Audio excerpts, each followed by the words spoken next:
Senhor tem nos dado vitória, né? E a cada dia que eu e você estamos na presença de Deus, é motivo de eu e você glorificar e exaltar o Senhor, né? Amado, eu quero pedir para você, abra a tua Bíblia comigo, no livro de João, Evangelho de João, capítulo de número 3, tá bom? Evangelho de João, capítulo de número 3, versículo de número 16. Amém?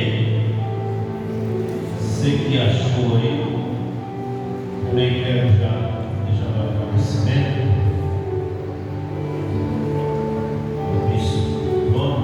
Deus te abençoe, Deus venha a cada dia mais honrar e mandar almas, né? Para casa, né?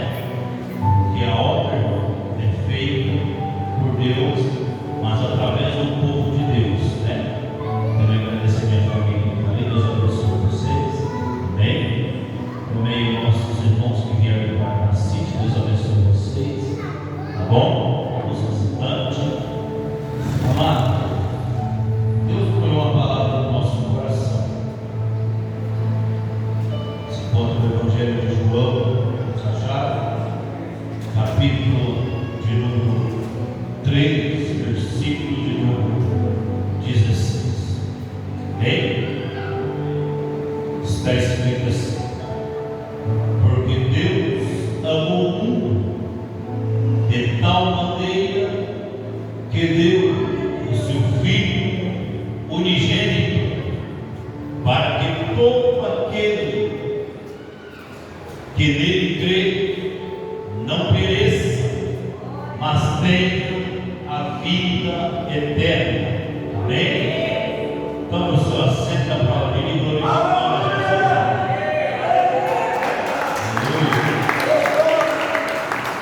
Também nossos irmãos do Horizonte, né? Aí, Deus abençoe. Vamos lá, sexta-feira que vem, em nome de Jesus, né? Voltamos para cá, estamos ali em Maringá. Ore por nós, né?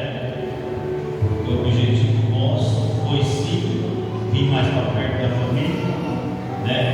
Cuidar dos nossos netos, mas o objetivo maior é abrir uma congregação lá. E sabemos que o campo é grande, mas quando houver oração, de forma alguma nós avançamos, né? Então nós contamos com a oração dos irmãos. Afinal, não é igreja A, igreja B, igreja C que vai subir. Deus não vai voltar para a Assembleia, Deus não vai voltar para Deus Amor, Deus vai voltar para a Associação de Deus, enfim, Deus vai voltar para o povo. Jesus não vai buscar nada. Jesus vai buscar um povo lavado e remido no sangue do Cordeiro. É esse povo. Então não é para aquele título na terra, mas Jesus buscará um povo. E esse povo acredita que são toda a igreja que faz a obra de Deus com sinceridade, né? Amado, nessa tarde, eu perguntando para Deus o que Deus queria falar conosco nessa noite, o que Deus teria para nós nessa noite, né? E Deus levou aqui nessa noite nós no Evangelho de João, né? Nós no Evangelho de João, porque, amado, eu e você que conhecemos a Bíblia, que conhecemos a palavra de Deus, que entendemos a profundo para que é que Cristo veio, por que ele veio e da que forma que ele veio, da forma que ele partiu, é algo muito profundo, muito importante e de muita observação minha e sua, que gostamos de estudar a palavra, que gostamos de ler a Bíblia, né? Então eu quero que você preste atenção, dado esse momento da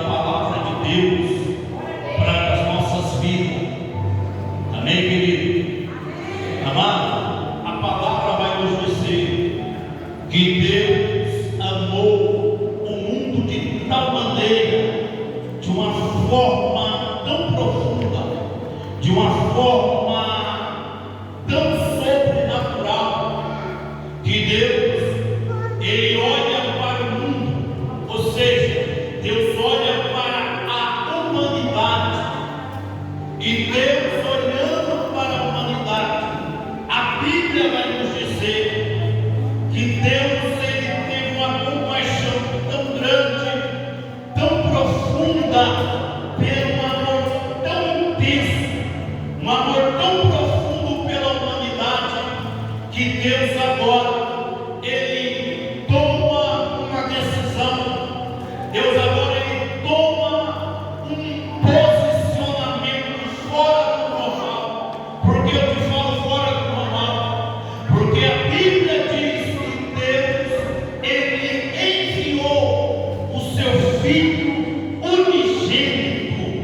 Você consegue, irmão, na sua mentalidade, imaginar um Deus todo-poderoso, um Deus que não se explica, um Deus que, na verdade, que nem o apóstolo Paulo falou, eu não sei se foi em carne ou fora da carne.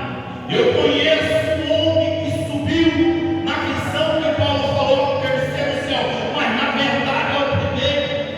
E Paulo vai dizer que ele viu coisas inefáveis que não era lícito ele compartilhar com os apóstolos, com os irmãos da época que andavam com ele. É desse Deus que eu quero falar com você nessa noite. É desse Deus que eu quero entrar o mais profundo possível no tempo que nos foi concedido. Eu e você estamos na presença de um Deus, irmão, que pode fazer todas as coisas. Eu e você servimos um Deus que vira cativeiro. Eu e você servimos um Deus que ressuscita mortos. Eu e você servimos um Deus que faz milagres. E a pergunta nesse início dessa palavra é: Deus, Ele não mudou. Deus, Ele continua o mesmo. Ele é, Ele sempre foi e sempre será. Quem mudou não foi Deus. Quem mudou foi o ser humano. Quem mudou foi o homem com a sua arrogância. Quem mudou foi o homem com a sua soberba. Quem mudou foi o homem achando que era alguma coisa. Irmão, eu quero te dizer algo aqui. Nem eu nem você somos nada. Nós só somos alguma coisa porque Deus está nas nossas vidas. Nós só estamos na presença de Deus pelo sacrifício que Ele fez. Ninguém está aqui no altar amado. A nome da igreja está aqui porque merece. Nós não merecemos nada. Somos merecedores porque Deus, Jesus, nos fez merecedores. Somos filhos porque Jesus nos fez filhos. Somos salvos porque Jesus nos salvou. Então não adianta nenhum de nós bater no peito e acharmos que somos alguma coisa, que merecemos alguma coisa, quando na verdade, se Jesus Cristo de Nazaré, Ele não vem em paz, irmão, pelo sacrifício que Ele passou por mim, por você, nós estaremos perdidos. Se Jesus não paga o preço de cruz, se Jesus não paga o preço, irmão, doloroso por cada um que está aqui, nós estaremos perdidos. Porque quem era nós? Quem era eu? Quem era você agora? Então nós devemos repensar e analisar o que já foi feito. O amor tão profundo, o amor tão intenso, tua profundidade que não dá e não tem explicação para explicar o amor de Deus. Ele olha para a humanidade, Ele olha para o homem decaído, para o homem perdido, para o homem sem direção. E Deus agora, Ele entra em um relato, com certeza, quando Deus olha para a humanidade caída, perdida, pecadores, caminhando com os dois pés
Será